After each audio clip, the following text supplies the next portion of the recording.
Dan pemirsa, lantas apa saja kemudian dampak dari penghapusan ambang batas pencalonan presiden dan wakil presiden? Kita akan membahasnya bersama Direktur Eksekutif Trias Politika, ada Mas Agung Baskoro, dan juga ada politikus Partai Golkar, Zulfikar Arse Sadikin. Selamat petang, Bapak-Bapak. Selamat petang. Baik. Saya mau ke Mas Agung dulu. Mas Agung. Siap. Saya mau ke Mas Agung dulu. Mas Agung, kalau kita melihat keputusan MK ini cukup mengejutkan begitu ya. Kalau kita dengarkan juga dari sekian lama pengajuan agar presidensial threshold ini dihapus, akhirnya setelah puluhan kali ini bahkan baru kemudian dikabulkan. Menurut Anda apa yang membuat MK merubah sikap dan mengabulkan penghapusan presidensial threshold ini, Mas Agung? Ya, secara eksternal bisa dilihat bahwa putusan MK ini menjadi angin segar ya bagi demokrasi kita, bagi masyarakat secara keseluruhan setelah menunggu puluhan tahun mungkin ya gugatan ini dikabulkan, dan saya kira MK patut diapresiasi. Nah, secara internal memang putusan ini sedikit banyak ingin memperbaiki citra MK yang selama ini minor ya ketika Pilpres seperti itu, dan kemarin di Pilkada sudah dimulai ya pembaharuan persepsi dan citra MK dengan berpihak memutuskan revisi Undang-Undang Pilkada, kemudian ditegaskan ketika menghapus ya soal ambang batas presidensial threshold 20% ini. Dan saya kira ini akan menghasilkan banyak kontraksi politik di tingkat elit secara khusus. Ya bisa jadi ya ini sedikit banyak mereduksi ya kebesaran partai-partai yang selama ini diuntungkan dengan presidensial threshold, Mas. Ya, tapi di saat yang sama juga ya apakah presidensial threshold ini bisa ya membuat partai-partai berani ya mencalonkan kader-kader mereka atau figur-figur alternatif dan terpetik ketika konteks 2029 melawan petahana yang dalam sistem presidensial itu diuntungkan ya karena punya resources yang optimal baik secara politik, ekonomi, sosial, dan seterusnya, ketika akan kembali maju ya di pemilihan presiden untuk periode kedua dalam konteks Pak Prabowo. Jadi dalam konteks elit ya yang diuji sekarang mental dan nyali elit untuk mengusulkan nama-namanya. Dan saya kira putusan ini bisa kita lihat nanti dampaknya semacam apa, apakah tetap 2 atau 3 pasang calon maksimal atau bisa lebih. Ya, saya berharap ketika putusan ini sudah sudah dihasilkan, minimal ada 5 sampai 10 calon kita bisa memperoleh capres-capres, cawapres yang memang sesuai dengan ya kriteria, aspirasi, kebutuhan maupun tantangan bangsa kita di masa depan. Mungkin sebagai pengantar begitu, Mas. Baik. Mas Agung, saya mau ke Pak Zulfikar. Pak Zulfikar, Mas Agung mengatakan bahwa keputusan ini dapat mereduksi kekuatan partai politik besar begitu ya, termasuk partai Anda, Partai Golkar. Seperti apa sikap Anda atau respons Anda terhadap keputusan ini, Pak Zulfikar? Ya, sebenarnya kalau secara umum, ini Bung Agung ini ilmunya banyak ya, saya sering belajar sama dia. Bung Said ya, semua partai punya kesempatan yang relatif sama pada akhirnya dengan putusan MK ini. Ya, terutama partai politik peserta pemilu karena memang MK sendiri mendasarkan diri pada pasal 6A Undang-Undang Besar NRI tahun 1945 ayat 2 ya. Tapi kan kita yang orang-orang partai terutama masyarakat semua harus berpikir dampak dari putusan MK ini, sebab kita dulu pembentuk undang-undang, walaupun tadi banyak yang sudah bilang ya kita harus hormat iya, kita harus patuh iya, karena memang di undang-undang MK sendiri final dan mengikat, walaupun undang-undang dasarnya bilangnya final ya, undang-undang MK-nya yang bilang mengikat itu, kalau undang-undang dasar jadi final. Final itu artinya ya terakhir, tapi tergantung pembentuk undang-undang, sehingga MK ya menyatakan saja cukup inkonstitusional atau konstitusional sebenarnya kan, tapi kadang-kadang MK sendiri kan buat norma baru yang itu wilayah pembentuk undang-undang, itu lain soal. Tapi saya bilangnya begini, Bung Said ya, kita dulu pembentuk undang-undang itu ya kan, mengapa membuat presidensial threshold lalu ada besaran tertentu, angka persentase tertentu, itu sebenarnya dalam rangka mengimplementasikan undang-undang dasar juga ya, terutama pasal 6A Ayat 3, 4 termasuk ayat 5-nya. Karena di ayat 5 itu dikatakan pemilihan presiden, wakil presiden selanjutnya, tata cara pelaksanaan itu diatur lebih lanjut dengan undang-undang. Nah, presidensial threshold beserta besaran angkanya itu kan bagian dari tata cara pelaksanaan. Ya. Soal ayat 2-nya yang dikutip oleh MK jadi rujukan MK itu peserta partai politik peserta pemilu. Nah, tapi dengan tata cara itu kita kan berpikir partai politik peserta pemilu yang bagaimana? Apakah yang baru pertama kali ikut pemilu? Sebab begini, Bung Said ya, kita kan untuk menjadi peserta partai politik untuk menjadi peserta pemilu itu kan lebih mengandalkan persyaratan administratif kan, persyaratan administratif baik administratif maupun faktual yang difaktualkan kan begitu. Sementara ada partai-partai yang sudah ikut pemilu, sudah ikut berkali-kali dan sudah dapat kursi. Apakah perlu kita setarakan tuh? Apakah memang yang setara itu seperti itu yang dimaksud oleh Bung Agung itu, yang baru pertama kali ikut pemilu, yang itu pun lebih diandalkan karena persyaratan administrasi yang difaktualkan, memang undang-undang bilangnya begitu. Lalu ada partai politik yang sudah berkali-kali ikut pemilu dan selalu dapat kursi. Apa yang harus disamakan tuh haknya? Itu. Lalu yang berikutnya kan itu jembatan ayat 3, ayat 4 jembatannya begini. Kan di ayat 3 dan 4 itu dikehendaki 50% plus 1 dan 20% di provinsi yang ada. Habis itu kalau tidak terjadi 50% plus 1 dan 20% itu, terjadilah putaran kedua. Turun sistem kita mengenal presiden, wakil presiden kita itu. Nah, kalau nanti pikiran MK itu yang digunakan, dampaknya adalah putusan MK ini, dampaknya itu peserta pemilu berapapun adanya, itu kan bisa mencalonkan diri tuh. Paslon presiden, wakil presiden ya, berapapun adanya. Kalau tadi Bung Agung bilang 10 lah kan gitu. Kalau 15 lah. Kalau itu semua ya terjadi itu. Bagaimana dengan keinginan kita menggelar pemilu serentak itu yang sebenarnya kan maksudnya itu legislatif eksekutif satu hari selesai ya kan. Satu hari pemilihan selesai semua tuntas gitu. Pemenang eksekutif diharapkan juga pemenang eksekutif didukung oleh pemenang eksekutif juga pemenang legislatif kan, sehingga punya kekuatan efektif untuk mendukung eksekutif kan. Itu maksudnya sebenarnya kan waktu itu. Nah, kalau nanti seperti itu tuh semua partai peserta pemilu bisa mencalonkan, ada 5 ya 5, ada 10 ya 10, ada 15, bahkan mungkin kalau ada 20 kita punya 20 paslon presiden, wakil presiden. Lah itu mau berapa putaran? Pasti kan putarannya tidak hanya sekali kan, 2 kali. Nah, kalau 2 kali bagaimana keinginan kita itu? Nah, tentu itu yang harus kita pikirkan adalah soal belum gimana Bung Said. Baik, Pak Zulfikar, artinya Anda tadi mengatakan di awal bahwa ada semacam penyetaraan begitu ya bagi partai politik yang sudah lama melalang buana di parlemen begitu, sementara ada partai baru yang baru kemarin sore mungkin sudah bisa mengusulkan calon. Apakah artinya dari pihak Golkar sendiri keberatan dengan kondisi ini?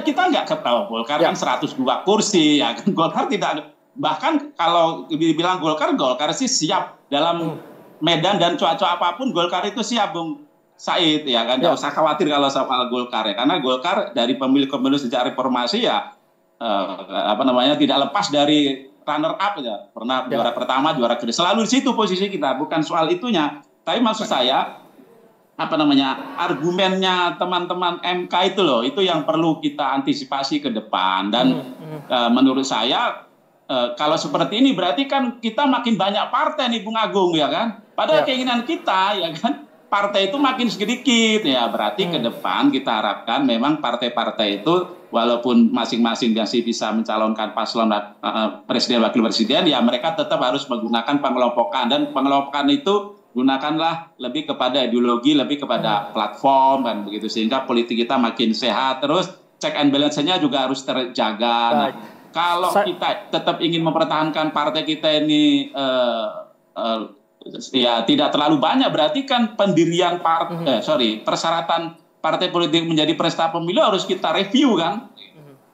Karena sebenarnya kan dengan yang sekarang pun pemilu kita itu masih inklusif karena masih ada alternatif pilihan bagi masyarakat. Dan sebenarnya 2024 itu yang dicalonkan oleh partai-partai adalah yang dikehendaki oleh masyarakat juga, karena 3 orang itu, Pak Prabowo, Pak Ganjar, Pak Anies, itu adalah orang-orang yang selalu dicek and recheck oleh survei, lembaga survei termasuk Bung Agung ini, yang memang mendapatkan nanti kita akan aspirasi terbesar kan gitu. Siap. Baik, jadi Pak Zulfikar itu terpatahkan Bung Agung sebenarnya. Baik, tahan dulu, kita nampaknya juru bicara PDI Perjuangan juga sudah bergabung bersama kami, Pak Ciko Hakim yang baru saja gabung. Selamat petang Pak Ciko. Saya mau langsung ke Pak Ciko deh karena baru gabung, kita sudah mulai pembicaraan sebenarnya beberapa menit, tapi Pak Ciko saya ingin meminta tanggapan Anda atau respons partai Anda terkait dengan keputusan Mahkamah Konstitusi ini. Seperti apa? Sebenarnya kalau sikap resmi sampai hari ini kami belum memutuskan terkait dengan sikap resmi. Tapi yang pasti sikap utama kami adalah menerima keputusan ini karena kita tahu bahwa keputusan Mahkamah Konstitusi itu final dan baik. Dan ini bukan masalah suka atau tidak suka, bukan masalah mau atau tidak mau, tapi mau nggak mau memang harus kita laksanakan. Tapi sebagai partai politik tentunya kita juga memahami bahwa keputusan ini tentu tidak berdiri sendiri. Saya rasa teman-teman lain juga akan sepakat bahwa akan ada undang-undang lain yang juga terkait dengan hal ini yang harus kita cermati juga, dan harus kita akui bahwa dalam setiap keputusan itu tidak semua itu adalah positif, tapi ada juga pasti negatif. Gitu. Jadi, kita coba membentengi supaya negatif-negatifnya tidak terjadi akibat dari keputusan ini. Apa sih negatif-negatifnya? Salah satunya mungkin nanti karena setiap partai politik yang sudah bisa diakui sebagai partai politik peserta pemilu bisa mencalonkan presiden, mungkin bukan 5 tahun lagi, tapi beberapa tahun ke depan lagi bisa-bisa ada puluhan calon presiden yang sebenarnya tidak mempunyai rekam jejak, ya kan? Ideologinya kita juga nggak jelas, ya kan? Apalagi karena partai politik itu adalah partai politik yang baru. Karena kalau kita bicara partai politik, tentunya harus dilihat juga rekam jejaknya. Selama menjadi partai politik, selama berkiprah di dunia politik, berkiprah di parlemen, apakah ideologinya jelas sesuai dengan ideologi negara kita. Ini yang penting juga. Nah, sebagai partai politik, tugasnya sekarang setelah ada keputusan MK ini, saya rasa adalah mencoba melakukan rekayasa dalam konstitusi yang kemudian untuk dapat membentengi agar hal-hal negatif itu tidak keluar akibat dari putusan ini. Jadi kita bukan putus asa atau kecewa, itu bukan lagi urusan kita karena memang kita harus menerima putusan ini.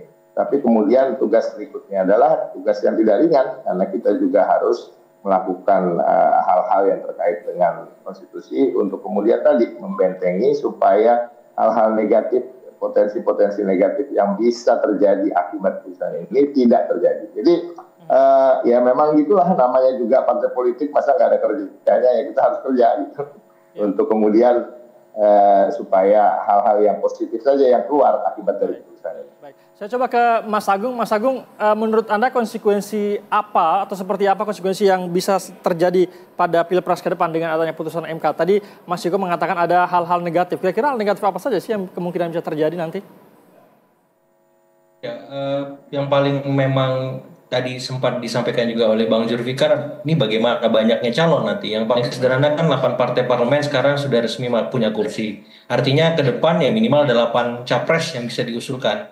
Pun kalau misalkan nanti ada partai baru yang sesuai dengan syarat administratif dan faktual, itu bisa menambah lagi. Ya asumsikan misalkan ada P3, kemudian Perindo, PSI ya, ada banyak. Kalau memang partai-partai yang sesuai dengan syarat administrasi dan faktual tadi memang memenuhi kriteria yang disampaikan oleh KPU seperti itu. Jadi sebenarnya masih bisa terpukul dan terkendali. Nah problemnya apakah dengan banyaknya calon presiden dan calon wakil presiden ini soal kualitas maupun substansi bisa kita kendalikan atau kita ukur ya. Karena jangan sampai kualitas kita berpilpres malah turun dengan semakin banyaknya calon. Nah saya kira nanti syarat dan ketentuan itu menjadi tugasnya Bang Zulfikar nanti mengawal di Komisi 2. Ya.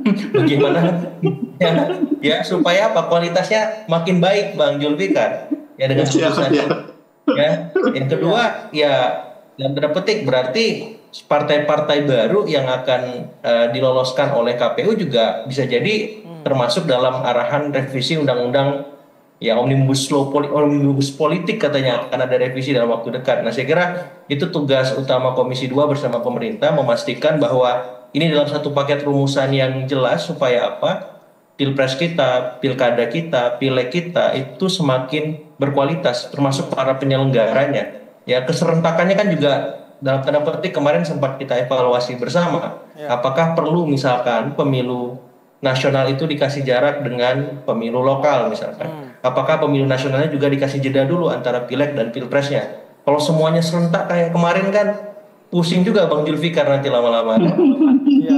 Mungkin kita langsung konfirmasi aja Mas Agung. Jadi, kita langsung tanyakan aja deh ke Bang Zulfikar di Komisi 2. Jadi sejauh ini meskipun mungkin saat ini masih reses ya sampai 20 Januari, tapi mungkin dari pihak internal Komisi 2 apakah sudah ada bincang-bincang sedikit begitu terkait dengan apa saja nih yang akan kita persiapkan dari putusan MK yang terkesan mengejutkan sebetulnya? Ya gini Bung Said, sebenarnya kita sudah berpikir bahkan menyiapkan dalam prolegnas itu perubahan terhadap undang-undang pemilu, dan dengan adanya putusan MK ini makin membuat kita ingin mempercepat, dan waktu itu pimpinan Komisi 2 sudah mengirim surat kepada pimpinan DPR agar inisiasi dari RUU pemilu yang mau kita buat itu lebih banyak memasukkan undang-undang yang lain yang terkait dengan politik itu bisa dilakukan oleh Komisi 2 ya. Dan nanti ini makin juga memperkuat keinginan kita agar undang-undang pemilu itu tidak hanya bicara soal pemilu saja seperti Undang-Undang 7 2017, tapi bisa jadi kita akan masukkan juga tentang pilkada, tentang partai politik, gitu Bung Said. Ya. Baik, seperti yang dikatakan Pak Ciko juga tadi, hal-hal negatif yang kemungkinan akan muncul. Begitu juga Pak Agung juga tadi bahwa kemungkinan akan ada banyak kemudian partai politik yang akan gabung dari imbas dari putusan MK ini. Di Komisi 2 sendiri apakah sudah mewanti-wanti begitu akan seperti apa aturan atau penggodokan mungkin nanti terkait dengan undang-undang pemilu ini agar pemilu kita ini tetap berkualitas meskipun banyak partai politik yang bergabung, atau mungkin akan ada pembatasan misalnya partai politik yang mendaftar ke KPU? Dibukait ke siapa? Ke saya atau ke Bung Agung? Komisi 2 Pak Zulfikar, Bang Zulfikar. Iya. Ya, yang jelas kan kita ini sebenarnya kan inginnya tetap memperkuat presidensial. Kita ingin tetap agar pemenang eksekutif itu juga pemenang legislatif. Kita ingin tetap ada sejak awal terjadi pengelompokan partai politik berdasarkan tadi Bang Ciko bilang berdasarkan ideologi dan platform partai. Nah, kita ingin ke depan makin terkurangi lah. Mohon maaf ini perilaku negatif, salah satunya dari Bang Ciko tadi bilang perilaku negatif itu politik dagang sapi ya gitu. Nah, kalau nanti setiap partai politik itu peserta pemilu bisa mengusulkan paslon presiden wakil presidennya, kalau ada 10, 15, wah itu kayak apa itu riuhnya itu nanti itu riuhnya itu, dan kayak apa nanti keinginan kita untuk mengurangi efek negatif atau perilaku negatif yang selama ini ada itu. Nah, tentu kan akan sulit lagi, termasuk keinginan kita untuk membuat partai politik di tanah air kita ini makin kompatibel dengan sistem presidensial yang tentunya menghendaki kehidupan partai politik yang makin sederhana kan gitu ya. Jumlahnya itu ya makin terkonsolidasi ke polarisasi ideologi saja yang kalau kita mengerucut kepada pemilu 55 cukup 5 atau 6 lah kira-kira begitu ya. Nah itu, nah tentu dengan seperti itu kita berpikir gimana agar partai politik yang ikut pemilu itu benar-benar partai yang sudah teruji kan. Tidak hanya tadi yang kita bilang itu baru saja mendaftar sebagai peserta lalu dinyatakan menjadi peserta lalu langsung bisa. Nah, sementara ada yang sudah berkali-kali ikut pemilu yang selalu punya kursi diposisikan sama. Nah, itu bagaimana tuh? Nah, gitu Bung Said, itu salah satu pikiran kita. Saya coba ke Bang Ciko deh. Bang Ciko, menurut Anda seperti apa ketika misalnya putusan ini nanti dijalankan, kemungkinan seperti Bang Zulfikar tadi mengatakan bahwa akan ada penyetaraan begitu bagi partai politik yang baru kemarin sore datang, sementara partai politik seperti PDI Perjuangan yang saat ini menjadi partai penguasa di parlemen, ini setara begitu. Gimana partai Anda menyikapi ini? Makanya itu tadi, ya, saya sepakat bahwa ini tugas Komisi 2 ke depan sampai menjelang tahun 2029 ini cukup berat gitu ya. Tapi ya itu tadi lah bang, namanya kerja ya Pak Yul ya. Ya Pak Tiko. Kerja ya kan, jadi memang kerjanya menjadi ekstra. Tapi ya itu tadi ini challenge-nya ya. Iya.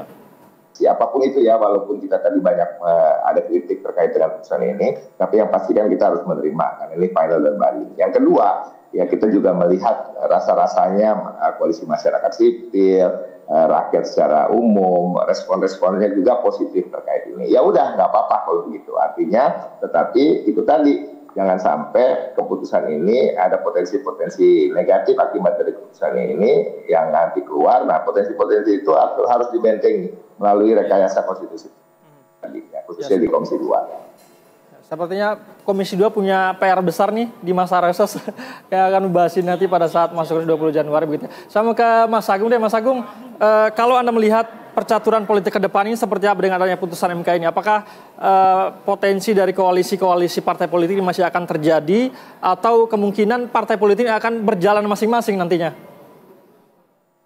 Ya, secara personal ini masyarakat diuntungkan, Mas Said ya, karena menu prasmanan capresnya banyak.